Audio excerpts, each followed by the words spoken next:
সত্য সহায় হোক সর্বজীবে, শান্তি প্রতিষ্ঠিত হোক সর্বজীবে। সম্মানিত সুধী, যারা মুর্শিদ হতে চান তাদের জন্য আমার এই ধারাবাহিক কার্যক্রম। আমরা পাঠ শিক্ষা নিচ্ছি আদ-দুরুসুল আরাবিয়া ইবতেদায়ী ২য় শ্রেণীর পাঠ্য বই থেকে, যেটা মাদ্রাসা বোর্ড কর্তৃক প্রণীত। তো আসুন আমরা সরাসরি আমাদের পাঠে চলে যাই। আজকে আমরা যে পাঠটি পরিবেশন করব সেই পাঠটা হলো আদ-দারসুস সালাসা আশারা, অর্থাৎ 13তম পাঠ।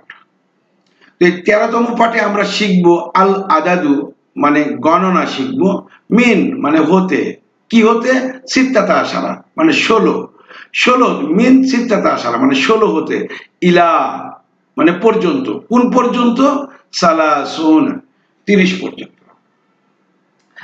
আল আদাদু মিন সিত্তাতা আশারা ইলা সালাসুন, অর্থাৎ আমরা গণনা শিখব বা গণনা করব 16 থেকে 30 পর্যন্ত।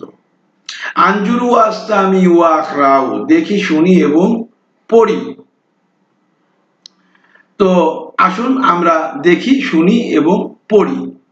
এখানে সিত্তাতা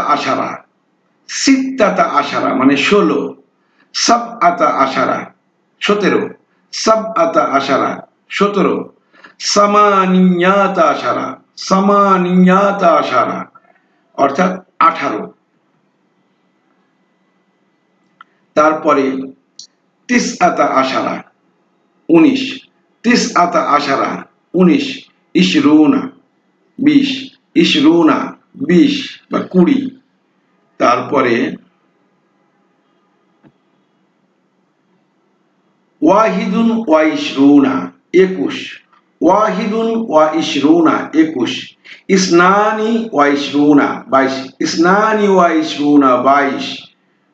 তারপরে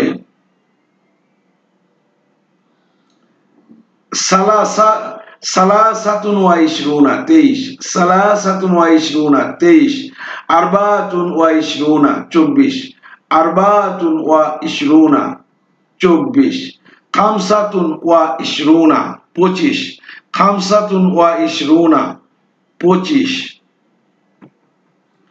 তারপরে সিত্তাতুন ওয়া ইশরুনা 26, সিত্তাতুন ওয়া ইশরুনা 26, সাবআতুন ওয়া ইশরুনা 27, সাবআতুন ওয়া ইশরুনা 27।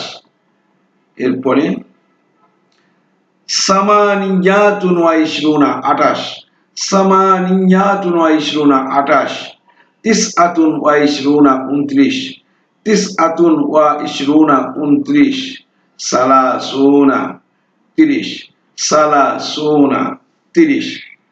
তো এই পর্যন্ত আপনারা খুব সুন্দরভাবে মুখস্থ করবেন। এরপরে যেগুলি আছে মানে ওই অনুশীলনীর মতো, মানে আপনি কোনটা বলতে পারেন কিনা, তো অত দূর আমাদের দরকার নেই। আমরা শুধু ওগুলো যে মুখস্থ করে ফেলতে পারি তাহলে তো হয়ে গেল, আর তো আমাদের দরকার লাগে না। আর আমরা মোটামুটি এই 2য় শ্রেণীর এই বইটা হচ্ছে 82 পৃষ্ঠা, তোর মধ্যে আমরা 60 পৃষ্ঠা পর্যন্ত অধ্যয়ন করে ফেলেছি, পাঠ করে ফেলেছি। তো এখন আর 22 পৃষ্ঠা আছে। এই 22 পৃষ্ঠা হয়তো আমার 10 বা 11টা হবে, পর্ব হবে। এই 10টা বা 11টা পর্ব হওয়ার পরেই আমরা চলে যাব হচ্ছে 3য় শ্রেণীতে। তো 3য় শ্রেণীতে যাওয়ার পর আমরা কিন্তু শুরু করব হলো কুরআন, কারণ 3য় শ্রেণীর পাঠ হবে, সেই সাথে আমরা কোরআনের দর্শনটা ধীরে ধীরে বোঝার চেষ্টা করব, যে কোরআন কি বলেছে, আমাদের কি আদেশ এবং কি নিষেধ করেছে। এই পূর্ণাঙ্গ কোরআনটি অন্তত একবার আমরা সুন্দরভাবে পড়ব এবং তার অর্থ সহ জানব। তো সে পর্যন্ত আশা করি আপনারা আমার সঙ্গে থাকবেন। এই পাঠ যেটুকু আমরা আজকে দিলাম এটুকু মুখস্থ করবেন। আশা করি আগেরগুলি মুখস্থ করেছেন।